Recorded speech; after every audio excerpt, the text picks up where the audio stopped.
And welcome to a brand new episode of the Five Heart Podcast, brought to you by CornNation.com, part of the SB Nation Podcast Network. I'm your host, Greg Mahochko. With me, as always, Mr. Todd Wolverton. Hello, Todd. Good evening, Greg. How are you today? Peachy keen, jelly bean, except for the fact I feel like I'm going to die. Well, maybe there's something going around because apparently our beloved leader is close to that as well. Yeah, John reached out saying he was not going to be available. Had a long day and is not feeling great. Mine started just about an hour ago when I was sitting in my chair doing some work, and maybe it was the way I was sitting or what, but felt like my right shoulder or shoulder blade in my back was starting to feel sore. So I shifted. Now my chest hurts. It kind of feels weird.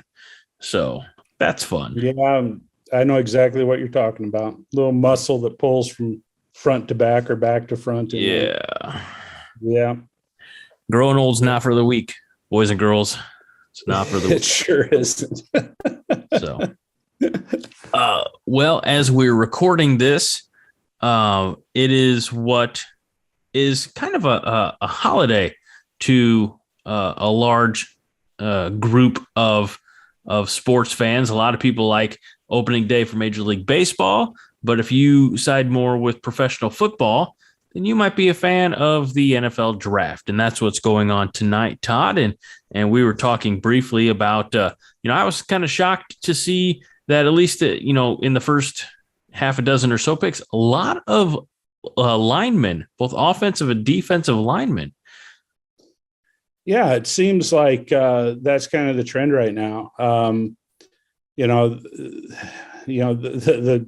first pick in the draft was a defensive lineman, and just a quick count here, it looks like the top two picks were defensive linemen, and then the fifth pick was a defensive lineman. So there's two tackles, that's 5, another tackle, that's 6, defensive tackle, that's 7, a guard 8, a guard 9, and another tackle. So 10 out of the first 19 picks in the draft are in fact linemen. So, they always say, got to win in the trenches. It starts up front, all those cliches. And if you can't make it happen up there, the chances of success are pretty limited. And you made a comment before we started rolling sound here. You said that, quote unquote, to no surprise, Alabama, Georgia, some of those teams have, put a couple players in the first round here. Yeah, it looks like, the usual suspects have players getting drafted. At one point, early on, 2 Ohio State receivers were drafted back to back. And I think Nebraska fans can attest, they have some pretty good receivers. Yeah.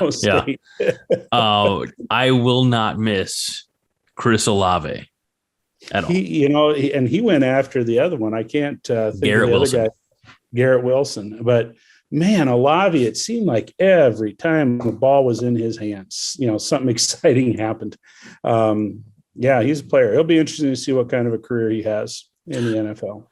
I noticed, after Steelers, the pick is in.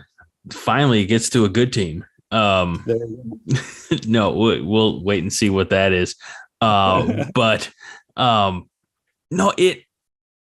You mentioned, that Alabama, Georgia, several teams, Ohio State has put a couple teams in already. I mean, the Saints picked a tackle from Northern Iowa, so that's kind of interesting. But I was going to say, you shouldn't be able to. This is going to be ridiculous. I apologize to everybody that I'm even wasting breath for it and wasting time. But Alabama shouldn't be able to put 2 players, have 2 players drafted until everybody, all the Power 5 schools get a player drafted. So that's a new rule. The really, really good teams, you can't draft those players until everybody else gets a player drafted. Yeah. It would shake things up a little bit. Because now you can't just go after, the you're like, oh crap, somebody already picked from Georgia, Alabama, Ohio State, whomever, all right, well, let's see what Oregon State has to offer, There you go. Yeah. Well, yeah. Who does Oregon State have that we'd like to draft? Well, you mentioned that kid from UNI, another offensive tackle, Trevor Penning. Yes, sir. Trevor Penning. That's the second offensive lineman that has been drafted from UNI, I think, in the last 2 years. I believe there's a UNI grad that played for the Buffalo Bills. Maybe if it wasn't last year, it was the year before. It hasn't been that long. From the small town of Lenox, Iowa. Okay. In fact, Lenox, Iowa is a smidge south and west of Creston, Iowa, where I was once the principal. But, speaking of Buffalo, the Bills, obviously their quarterback is Jake Allen, and he played at Wyoming and didn't fare too well against Pittsburgh goes quarterback. Very interesting. Very interesting that the Steelers pick Kenny Pickett out of Pittsburgh. Who by the way, was a player under Mark Whipple, who coached Ben Roethlisberger at the beginning of his professional career. So that is wow. Very interesting. Goodbye, Mason Rudolph. Heard some pundits earlier today talking about they thought this could be the first time since like 1996 that a quarterback did not go in the first round. And the first quarterback to go in 1996 was, in fact, Tony Banks, who went 44th in the second round from the University of Iowa. That's right. To Baltimore, I believe, right? I couldn't tell you. I didn't give a rat's ass about anybody from Iowa. So. I think it was Baltimore. Very interesting that it took to the 20th pick for a quarterback to be selected, because it used to be, and I guess that goes to show that this year the quarterback class was not as strong. Certainly, But so anyway, going back to Jake Allen, as I mentioned, played his college ball at Wyoming, and had has a big arm. I just remember I'll share it with buddies of mine every time I see it. The clip of when he got intercepted by Nate Gary hit there at Memorial Stadium, and then Gary, goes and hands the ball back to him, and Allen pushes it at his back and drew the foul or drew the penalty. So just you wonder what. I don't know, maybe, we talk about like a Joe Burrow, and he wouldn't have been Joe Burrow if he landed in Lincoln. Jake Allen, what would he have looked like in Nebraska at that time? When, I don't know, we maybe had a few pieces. I'm trying to remember exactly the years. I think it was tail end Bo Pelini, front part of Mike Riley. I'd have to look. I mean, I know Allen's been in the league for a few years now, so I don't think it's been 8 years that he's been in the league, but it would have been interesting to ponder that what if scenario. Yeah, it's over the years, it's kind of interesting how Nebraska has run into some quarterbacks in their non-conference part of the season, that have gone on and have had successful careers. Jake Allen's one example. Don't hold me to all this, but I know I think they played, now is from Central Florida, Dante Culpepper. Yeah. Am I saying that right? Dante Culpepper. Yep. I think he played against Nebraska when he was in college. There was a quarterback from one of the Louisiana schools named Rattay, or again, I can't. I shouldn't even have brought this up, but it seems like some of those those mid-major types that went on and had some time in the NFL. Nebraska fans had a chance to watch them play. I feel like, when you have that level, like that size school, that level, be it, Wyoming, which is Division I or I'm sorry, FBS, level, but not a Power 5 conference, and or a UCF that's similar, or one of the smaller, like there's a smaller spotlight on them. They're maybe not anticipated to play 3 seasons and go pro.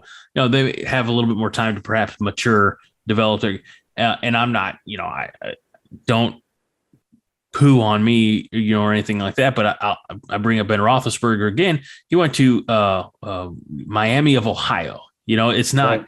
It's not and that's just one of, you rattled off a few names, there a few minutes ago. Like, you're going to get quality quarterbacks. Well, here's one for you, Kurt Warner. Absolutely. his you story. And I. Right. His story is something else, but they're not all necessarily coming from, like the Ohio States or the Alabamas. And certainly in the 90s, with all the success that Nebraska had, they weren't a quarterback factory. Correct. Yeah. So, yeah. But I realize, the game is much different now than it was 30 years ago. So 25 years ago, even 20 years ago. Do you find it interesting? I know you mentioned at the outset how, for some people, this is kind of like a holiday. And by the way, tomorrow is officially a holiday in the state of Nebraska. It is, in fact, Arbor Day. And I thought that was last week. No, tomorrow, day off for state employees. Those damn state employees never do work. Wait a minute. Are you sure? Well, yeah, because it's on my calendar tomorrow and I'm not working. I've got it as Arbor Day was the 22nd, Chief. Well, the holiday in the great state of Nebraska. I got you. I'm sorry. Well, we're celebrating tomorrow. We don't work tomorrow. So I'm only working half a day tomorrow. Well, do you think, are you surprised at all? I mean, I guess it is what it is. This is America and sports rule, but I think it's interesting how the NFL draft has become, a 2-night and 1-day affair. And what even, I guess, blows my mind a little bit more is how the actual draft has become a spectator event. I saw some pictures out at Las Vegas, and it's just the crowd is immense. And when it was in Chicago, just crazy number of people.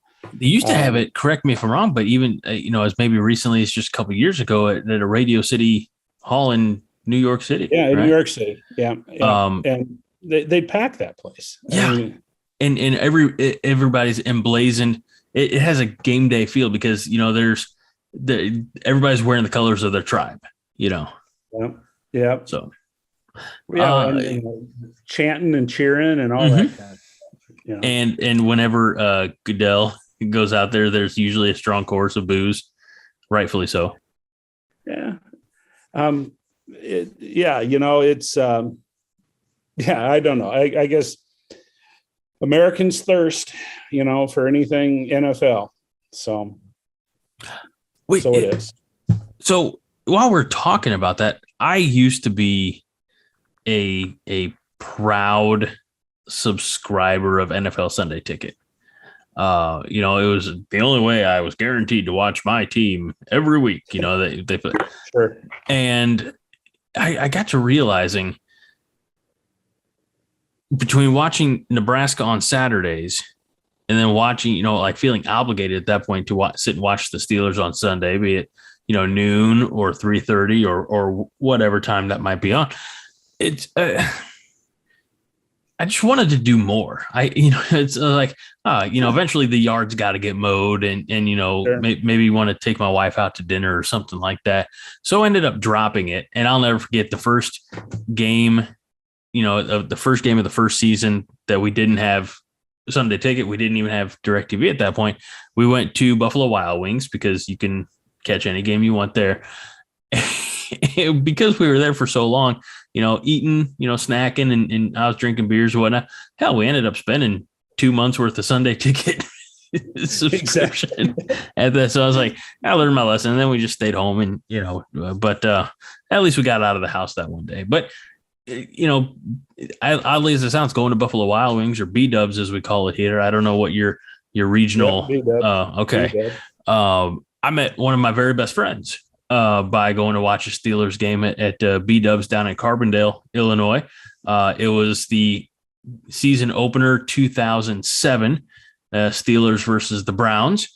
And of course, Steelers were victorious, but I just walked in by myself, not knowing anybody, saw another young guy in a Steelers jersey, and we just hang out, and I was in his wedding. He was at my wedding. So there you go.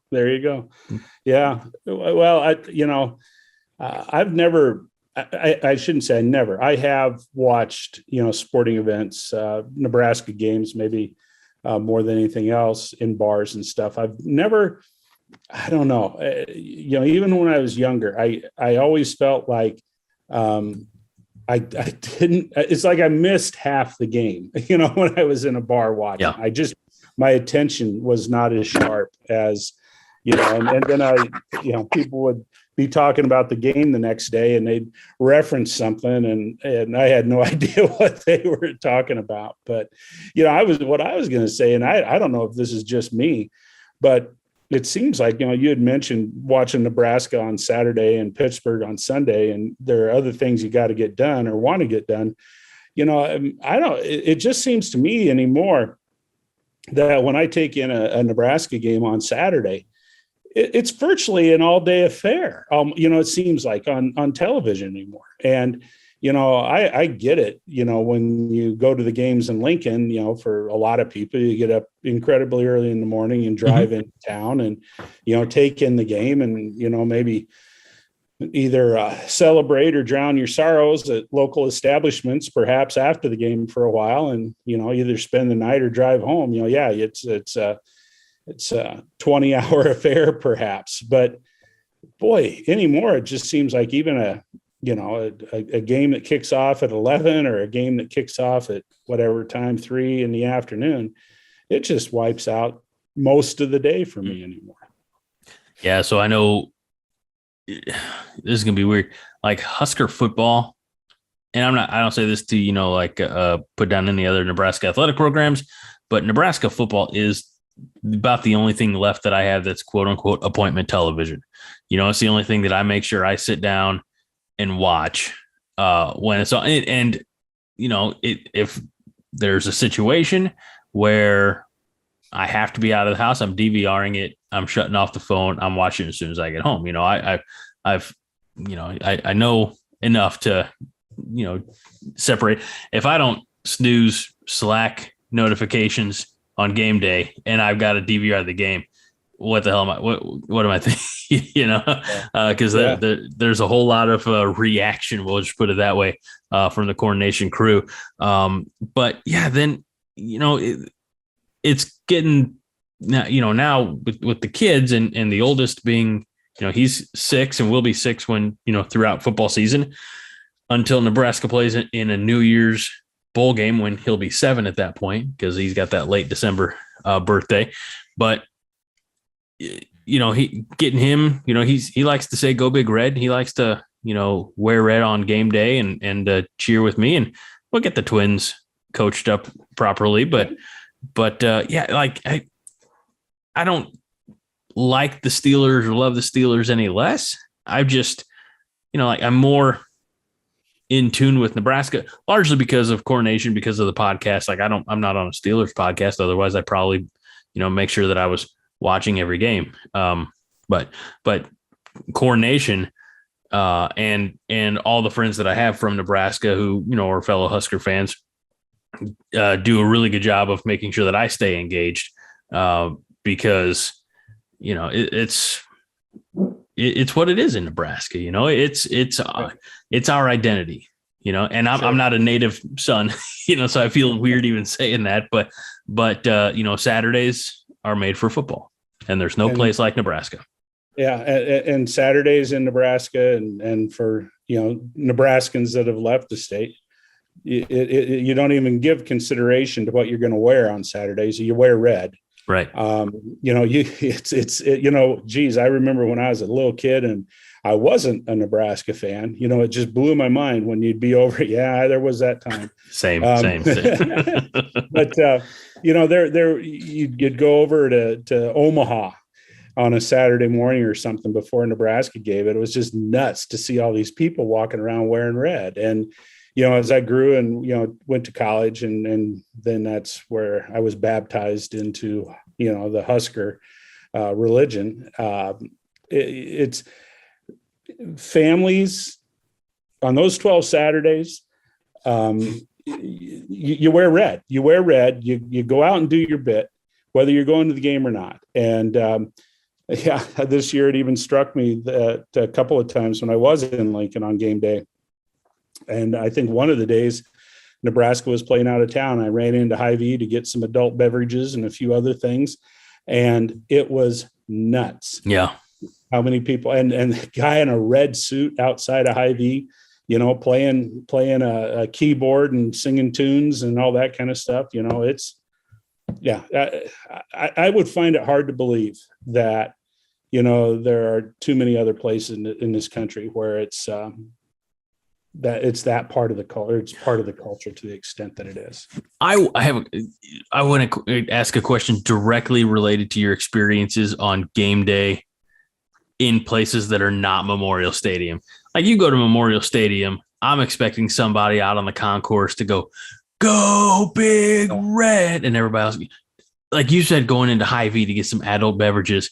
I feel like it wouldn't be out of the realm of a possibility that somebody would do that on a game day in the Hy-Vee store. Oh no. Yeah, no, it wouldn't surprise me if that were to happen. I mean, I've not heard it in a Hy-Vee food store, but I've been a number of places besides a stadium, where somebody lets loose with the Go Big Red and people respond to it. So, it's the identity. John posted a video today about the Nebraska identity, and that certainly is part of the identity. And I guess, I don't know where we're headed here, but, we have a big day tomorrow. Tomorrow's the 30th, isn't it? April 30th? Yeah. Tomorrow, as of recording 29th. This, Right. Tomorrow's the 29th. As of the day this drops, it's the 30th. Right. Well, on Saturday, supposedly, this Ochaun Mathis is going to make a decision whether or not he is going to attend Nebraska or Texas. And I did see a little blip, and, whatever faith you want to put in some of the social media out there, that he's trending towards Nebraska. And that would be a coup. And then I also saw that on 24/7, there's a crystal ball out there for Devin Drew, who is another defensive lineman from Texas Tech, who they're predicting he's going to end up at Nebraska. And then I just saw something about Nebraska offering a defensive back from Alabama. So the defensive staff is not standing pat. No. Haven't seen any offensive linemen names mentioned, but it does sound like we got that big boy from Northern Colorado or Colorado State or whatever. Got him. That's right. We got some of those guys in.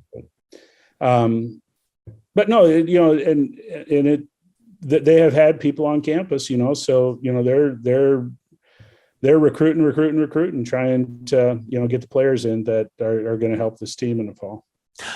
To that point, Ochaun Mathis, if you're listening to this before you make your decision, I want you to go back and probably to a time before you were born, throw it in your YouTube machine and type in King of the Hill, Nebraska, Texas, and let that help guide you. Are you familiar with this reference I'm making, Todd? Did you ever get into King of the Hill? I did watch King of the Hill, but I am not at all familiar with what you're talking about.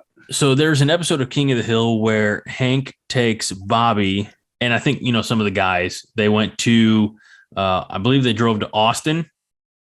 I don't think they went to like, neutral site like the Cotton Bowl. I don't know. It was a Texas Longhorns versus Nebraska Cornhusker football game. But I don't know if they had the rights to say, like Longhorns and Huskers or things like that. So it was Texas and Nebraska, burnt orange, scarlet and cream. And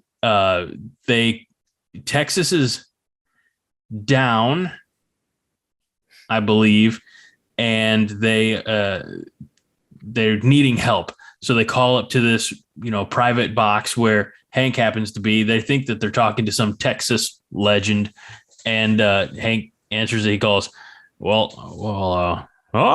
got to call this play. Anyway, the call backfires. Nebraska wins. It's a glorious episode. I'll have to check that out. And then they're trying to, sneak their way out of the stadium, out to the vehicle among the horde of Texas fans who are angry and Nebraska fans who are cheering. I think they actually end up accidentally driving north, like they get caught in a Nebraska bound caravan or something. Sure. But anyway, it's worth the watch. King of the Hill, free plug for them. They're available on Hulu. If you have the Hulu service out there, folks, it's a fun show, which they're bringing back. Hulu's bringing back King of the Hill, Todd. I didn't know if you knew. I have no idea, but that's that. I used to watch that loyally, and it's like a lot of things. I just quit watching, and I'm not even. I haven't paid attention for so long. So did it pass you by? It passed me by. Well, I kind of identified with Dale in in that show, and his alias Rusty Shackelford. Yeah. And John identifies as Cotton, Hank's dad, who had both of his shins blown off in, I believe, Korea or Vietnam. Right. So who's just angry at the world. There you go. So, well, while we're here, we should probably spend a few minutes talking about some Nebraska athletics. And I figure let's start with that winning team on the diamond. I think you know who I'm talking about, Todd. Yep, you're talking about the softball team. I am. My gosh, They are unstoppable. Yeah, they had a little rough run up at Wisconsin. They ended up dropping 2 of 3 up there, and Northwestern has overtaken them at the top of the conference. Boo. Yeah, but they're still sitting really solid. And this weekend they're on the road. They go to Ohio State. They're still hitting the heck out of the ball. And, I know that, the first game they lost against Wisconsin, it was on a walk-off 1-run loss. And then I think they ended up losing the second game of a doubleheader last Saturday, 5-2, something like that. And Wisconsin's typically been a pretty good team over the years. So, you play on foreign soil, so to speak, and it makes it a little bit tougher. But they will play at Ohio State this weekend. It'd be nice for them to win that series, and then they'll come back to Lincoln the following weekend for the final home series of the year. That's important for seeding purposes in the tournament. So Ronda Ravel's girls are playing tough, and like I said, there'll be one more chance for Nebraska fans to watch them at home in Bowling Stadium in just a couple of weekends. So. Should be, we hope it's, just a knockout end to their season in the best ways. Yep. And hope they can reverse the course. You could tell I apologize to the ladies for I misspoke and said they're on a tear, and unbeknownst to me, they lost 2 out of 3 to Wisconsin. I'm sorry. Well, but the baseball team did something they don't typically do. Yeah, they won 2 in a row. Yeah. Is Harry Doyle calls it, well, don't look now, but we're starting to put together a winning streak. Well, and not only 2 wins in a row, 2 dominating wins in a row. This offense that, everybody wondered, we saw glimpses of offense, a couple of times earlier in the season, but holy moly, there was definitely dormant against Rutgers. And then, against Brigham Young, they lost 3 out of 4. And then out at Indiana, on those first 2 games, in the first 2 games against Indiana, I think on Saturday they had 16 strikeouts. It was just horrible. Yeah. And then Indiana, and everybody knew that Indiana doesn't have any pitching, except apparently Nebraska hitters who were intimidated on Friday and Saturday. But then obviously it was obvious they had no pitching on Sunday, and Nebraska beat the ball all around the ballpark and just trashed them, the Hoosiers. And so I guess they salvaged a win on the road. Well, then, they come back to the friendly confines of Haymarket Park, take on K-State on Tuesday, and Omaha on Wednesday. Mm-hmm. And my goodness gracious, I mean, they just beat that ball all over the ballpark. Max Anderson, I think in those last 3 games, the Sunday game, Tuesday, Wednesday game, God, Max Anderson was probably like, 12 or 13 for 15 or something just crazy. I mean, multiple home runs. He finally has found his stroke. It's Cam Chick is getting a little bit more consistent, in the leadoff spot. Bryce Matthews has had some long balls recently too.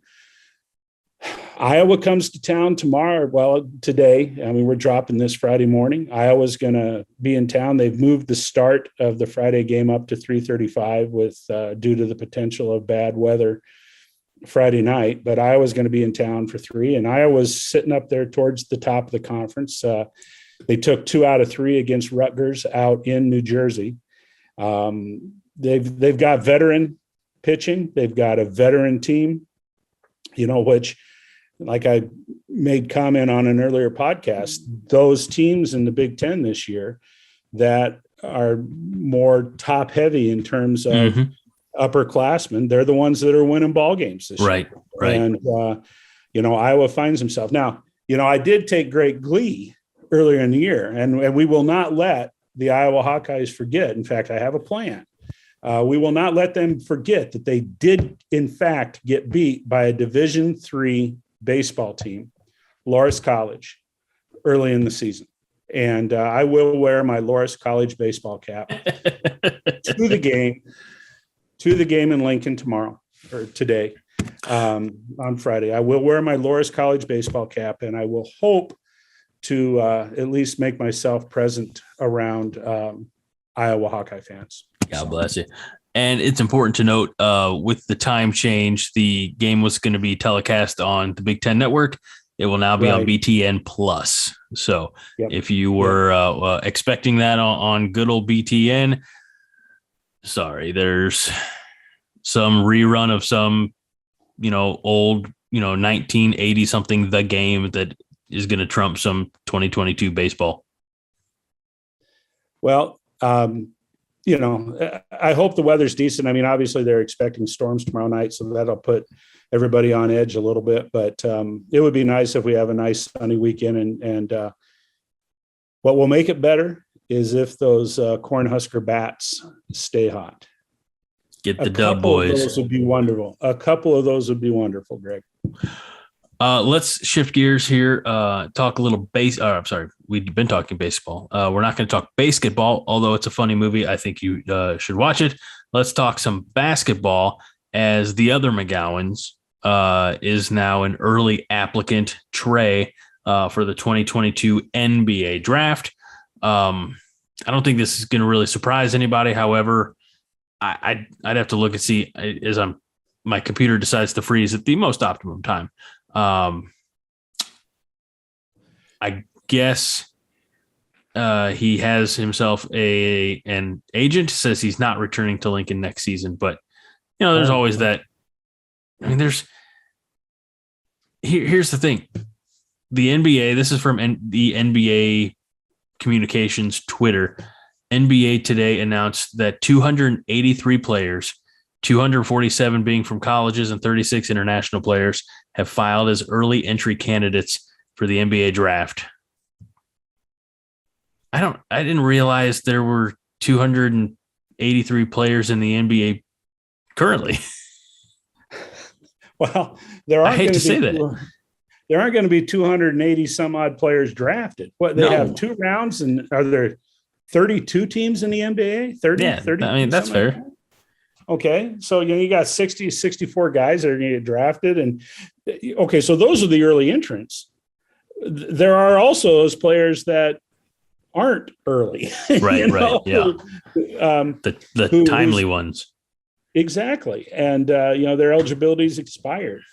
I don't pay close enough attention, and you guys certainly, get it more than I do. But I thought that with basketball, they could, what Trey McGowens has done, they can file for early entry or whatever the hell it is, and, get their name out there, and then they could get evaluated and change their mind. Exactly. And withdraw and still be eligible. But so more to that. I didn't mean to cut you off, Todd, but Kevin Knight has on coronation.com he says the older McGowens brothers not officially announced his entry or whether he intends to maintain NCAA eligibility or not, but he's officially an early applicant for the 2022 NBA draft.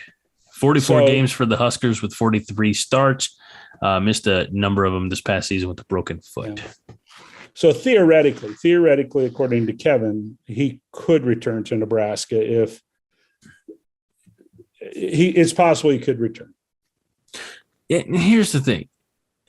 I guess maybe I don't understand basketball, but statistically he had his best game as a junior before he had any injuries. 10.7 points, 4.1 rebounds, 1.6 steals, 1.5 assists per game. Averaged about 39% from the stripe and 33% from downtown. I'm not shitting on the guy. I'd like him to come back to Lincoln, and I hope this, but none of those statistics are overly impressive to me. I don't know, if I saw, so-and-so running back averaged 10.7 yards per carry. Okay. I can work with that, but 10.7 points per game doesn't seem like a ton. Well, the NBA has role players, and but in anything I've paid any attention to that's been written or discussed by people that know far more than I do, when they've talked about Nebraska basketball players and NBA prospects, the older McCown, his name's never been in the conversation. Right. And that being said, I've thought of any athletes out there that tend to have inflated opinions of their skills, of their inflated opinions of how good they are. I've kind of thought basketball players might be that group of individuals. It seems like all I need is a chance. So I don't know, whatever. But I know that Hoiberg has got a couple of transfers through the portal coming in, and I don't know. I've read something about another Nebraska native who has his eyes potentially on coming back to Nebraska. Can't think of who that is, but from a basketball perspective, similar to football, I think that those coaching staffs recognize the pressure that they're under to get things turned around, to succeed, and they're not holding back. They're trying to make the improvements that they need to. One other bit of news here.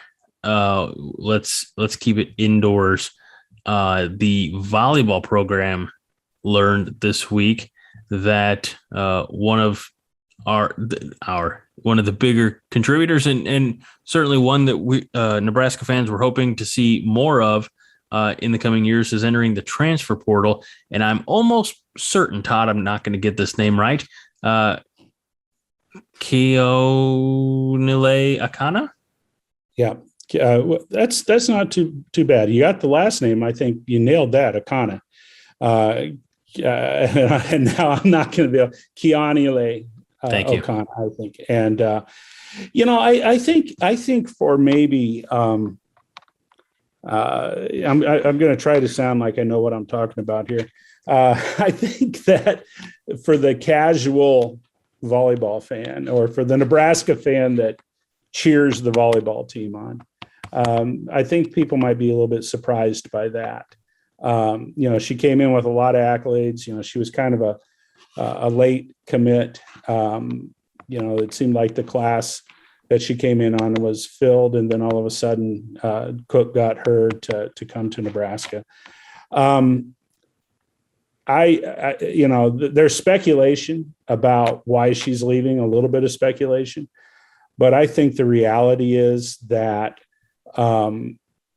she's not happy with the amount of playing time that she has. And I think that she's probably looking at what the situation is going to be next year, and that's not probably going to improve a whole lot. You have everybody. I think they have everybody who played in that back row, who, the defensive specialists, those type of players. I believe they're all coming back. And then throw Nicklin Hamus into that mix, because they have said if Kennedy Orr, can handle the setting, they fully intend to make her the setter and Nicklin Hamus playing, back row. Right. And so, I think what she's looking for is probably an opportunity to play, consistently, on another team, and maybe back home. Maybe she's Hawaii is where Nebraska is a long way from Hawaii. It's true, and it's at least a couple days drive. Yeah, at least a couple days drive. Well, wherever she ends up, she's going to be a key contributor. Led the Huskers in aces and was third in digs. But you're right. It's a numbers game. And there's so many. I say this with. Yeah, I mean, when you're as good as Nebraska is on the volleyball court, you have a lot of top talent that wants to come play, and Akana was top talent. I'm not taking anything away from her. She's definitely. It's just a number of. You're right. There's probably a spot that she, envisions herself being, and hey, we say the same thing about anybody on the basketball court or the football field or wherever. It's you got to do what's best for you. We wish you the best. Well, she's in a situation where I think that she'll be a strong contributor to whatever team she ends up with. I just hope it doesn't end up that, with Penn the State or something, in Omaha, in the Final Four in Omaha next year, that Nebraska, she steps onto the court against Nebraska in the finals and is serving as good as a server as she is. Oh my gosh. I hope that doesn't happen, but she's not the first one. When in that spring game that they played out in Grand Island last week against Kansas top hitter was this, I think her last name's pronounced Zabo. She was Anna Krena or something, Zabo. She was on Nebraska's team, and, she saw the writing on the wall, and she ended up, going down to Kansas. And it was kind of, I watched the game on public television, and it was really cool at the end of the game how her former teammates from Nebraska, they all gathered around her. There were a lot of hugs. There was conversation. Coach Cook gave her a good hug and had some words for her too, and it's the same way with, there was a player they played last year, a former Nebraska player that they bumped into the tournaments. And, I think in a program that strong, when some of those players kind of see the writing on the wall, while they're disappointed and they may leave disappointed, it's like there aren't really permanent hard feelings. I mean, I think that they respect Coach Cook. I think that they develop such strong relationships and they have such good chemistry on the teams. It's just, it's kind of like the middle child who, kind of takes a step away from the family for a while. So, is it too soon in his life to ask if like the oldest child can take a step away from the family for a little while? Oldest children. I mean, is it too soon to say that about my 6-year-old? Because I could use a break sometimes. Sometimes you got to kick the oldest ones out. 6 is definitely too early to be kicking him out. I've been told. 6 is a look. You might start the plan. You might start developing the plan. The circumstances and conditions. So that you can articulate those, so that it's not a shock to him. When he turns whatever age you decide that that's not, it comes as no surprise. work on some of that self-reliance skills. He's going to have to. All right. One other thing I want to talk about here, Todd, and then I don't want to take up any more of your time. cntraveler.com. It was linked in Nate's Flakes, I believe, on Thursday. Or today when we're recording this. It is the list of the most beautiful place in every U.S. state. Yeah, I didn't look through the list. They showed a picture of Chimney Rock. Is that what they're saying in Nebraska? Or that's not what they're saying, but you can see it from there.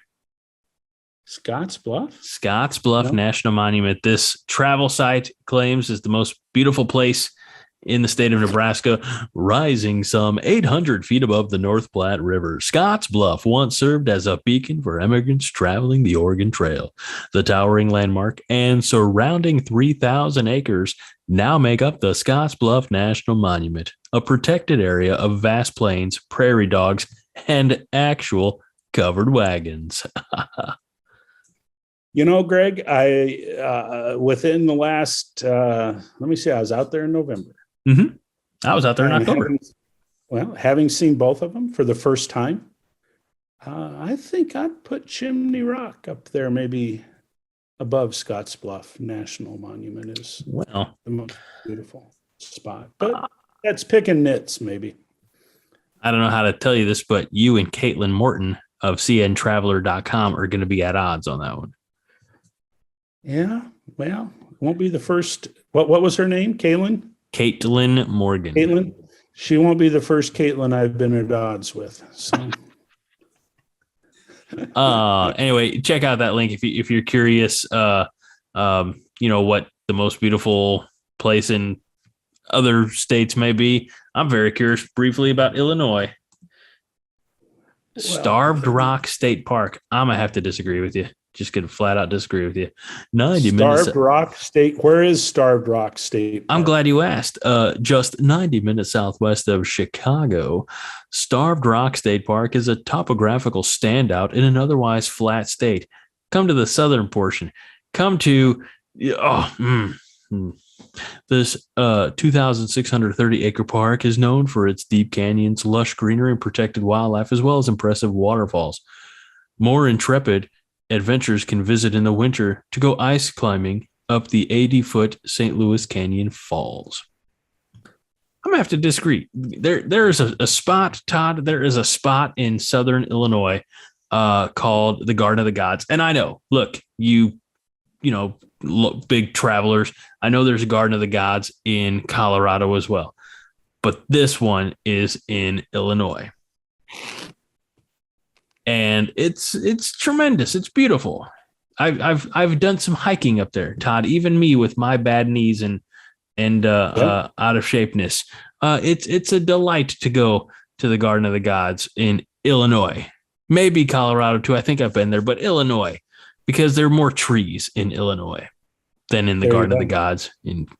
Anyway, Todd, I think that's probably enough for this week. Yeah, we might need to talk travel in a later show, so we better not go, too deep into this. That's right. Coming up next week, whatever we have to talk about sports wise, and also Todd's favorite vacation, so that he can remember, from all the alcohol. So stick around for that. Remember that John has been dead, but he's never been to Europe. And he's out there to help you manage your damage. A couple of books by John Johnston available now on Amazon.com. Todd, do you have any books that you want to plug? Not at this time. Okay. Maybe possibly one in the works, but we'll see if that happens. The only book that I want to plug is the Holy Bible. Go get it, folks, and read it. That's our show. You folks who are just listening to the podcast, you're missing some golden reactions from Todd. So, for myself, certainly not anti-Bible. Just didn't expect it. I haven't heard that kind of excitement surrounding. Yeah. All right, everybody. For as always, Todd Wolverton, I'm Greg Mahochko, reminding you this week and every week, the 5 heart is all the heart you need. Todd? Go Big Red. Amen.